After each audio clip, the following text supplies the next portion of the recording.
Welcome to my channel. It is a South African professional nurse Z. So I am currently at my nephew's school. I'm here to pick him up, but he's playing rugby, so I'll be chilling here. I don't know for how long. Anyways, today's video, it's nothing hectic. I just want to tell you guys a story of how I came face to face with HIV, and yeah, that's just basically it. I want you guys to get how I got ignited in terms of becoming an HIV activist. I know a lot of people would expect you to be HIV positive for you to be an HIV activist, of which it is not always the case. Some people become activists because they were affected by the disease, and yes, some become activists because they were infected by the disease. Anyways, let's not make the intro super duper long. Let's just get started. My love for HIV, or rather my encounter with HIV, started when I was working. When I started working in 2016, and I was doing what you call it, I think my nephew is done, I'm not sure. Yeah, I think so. Let me just check with him. Okay, the boy is coming. So I started working in 2016, right? And I was working in a clinic that had like a very high volume of HIV patients who were on treatment. And I remember the first few months I was working at the chronic station, and basically I was the one who was dispensing treatment for patients who have different types of chronic diseases. And what I had realized at the time, it was that I was dispensing a lot of the fixed dose combination ARV. I remember one day saying to my brother when I was knocking off, Ugba, I'm actually dispensing FDC like I'm dispensing a Panado. So I started working, right? And I actually noted and realized that, you know what, this virus is actually taking over in this place. Hello. There's a video, and then yep. So I realized that the virus was actually taking over in the area that I was living in, and I started having an interest. Is it only the place that I'm staying in, like saving in, working at? Is it only that area, or country-wise we were having the same number of infections? That's one of the reasons I went to the SA AIDS conference last year. So there was this particular moment where a man came into my consulting room, and he had brought his wife, and his wife was critically ill. She was severely sick, you guys. She couldn't feed herself, she couldn't take herself to the loo, she couldn't bath herself, she basically couldn't do anything for herself. And the husband was the one who kept on bringing this patient to the clinic. And I think on the day that I met them, it was about 2 weeks after they had came to the facility. So I had seen them before, but I didn't have any interaction with them until on that day when they came to consult to me. And while we were busy doing consultations, I was taking history and doing my examinations on the woman. Something said to me, just ask this man how is he doing. And this man was something like my dad's age, and I asked him, how are you, sir? And the man broke down, you guys. Like, he cried hysterically. It's like he was waiting for that moment. It's like he needed that moment. You know, when somebody gives you a hug, when you are going through the most and someone gives you a hug and you just break down. That's what happened. Just by me asking, how are you, sir? The man broke down, and he started to tell me how it's only him that cares for his wife, and they don't have anyone else, even their own children, their own flesh and blood. They are playing far away from their mother because of the condition that their mother has been diagnosed with. And this man was saying, we've been good, we've been generous to a whole lot of people. And it's actually so sad that today we find ourselves in this situation, and there is not even one single soul that's willing to come and help me with my wife. I literally have to change my wife's diaper. I literally have to bath my wife. I have to cook and feed my wife.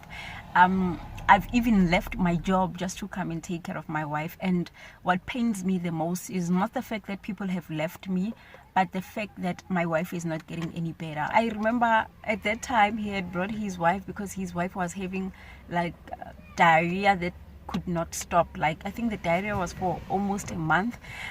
You know, I stood up, went to my bag, took out a piece of tissue, gave it to this man, and it clicked to me that the virus doesn't care who you are, your background, what you do for a living.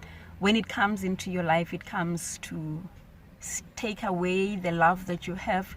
It comes to take away the peace that you have.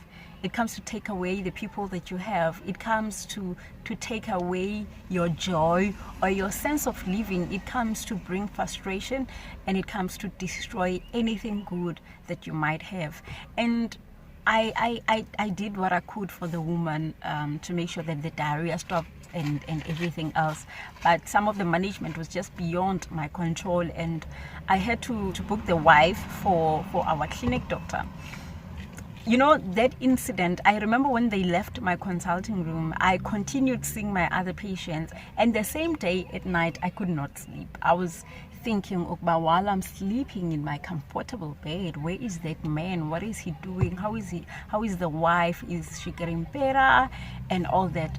And the only thing I could really do during that consultation after he broke down to me, it was for me to be kind. You know, we sometimes need to show that we're caring.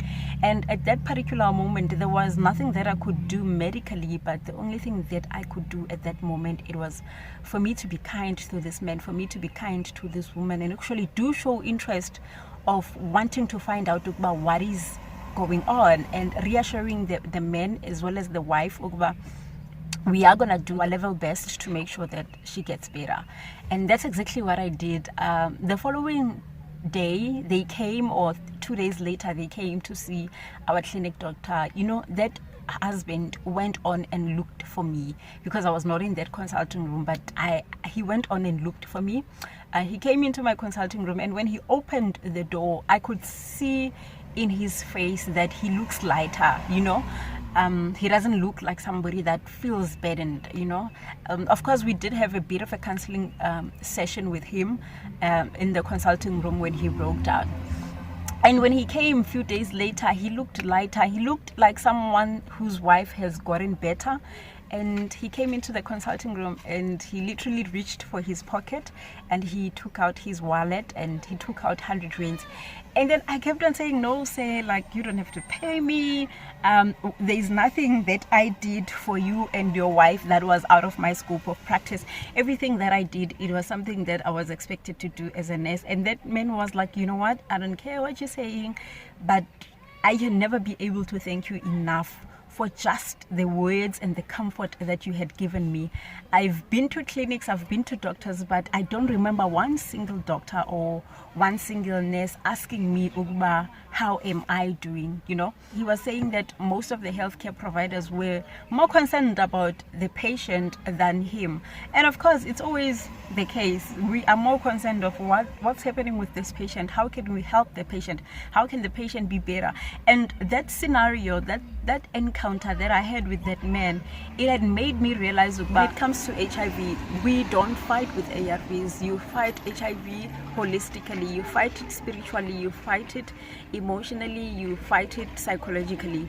And that's how we can win, for people who are living with HIV to be able to accept themselves, and also for people who are not living with HIV to be able to accept people who are living with HIV. Personally, I think I got initiated from that experience, from that encounter, the one that I had with that man, the one that I had with his wife. And even to this day, I haven't forgotten that man. I still sit and wonder, where is the wife? How did things play out, and what happened to them? And it's so unfortunate that I can't even remember their names. I can't even go back to that clinic and find their recordings anymore. But yeah, it is what it is. We are professional nurses, and we are soldiers that saves and serves people. I've had a lot of situations that really confirmed to me, but you know what, you are called for this. You are called not just to dispense ARVs, but to also make those who are HIV positive know that they haven't lost everything. What I stand for, what I fight for, it's basically to eradicate stigma, because it was because of stigma that the people or the family members of this man and this wife didn't want to associate themselves with this man and his wife. So what I stand for, what I fight for, is to eradicate HIV stigma, because I strongly believe that we are the generation that's going to eradicate HIV and AIDS. And for us to do that, we first need to eradicate stigma. We need to eradicate stigma so that we can eradicate HIV. I hope you guys enjoyed the video. I know it was all over the place, blah blah blah, and I couldn't share the whole story properly. Nephew is here and he's like, can we go? He's forgetting that I've been waiting for 34 minutes. Anyways, please do subscribe to my channel if you haven't. I love you guys so very much. Bye.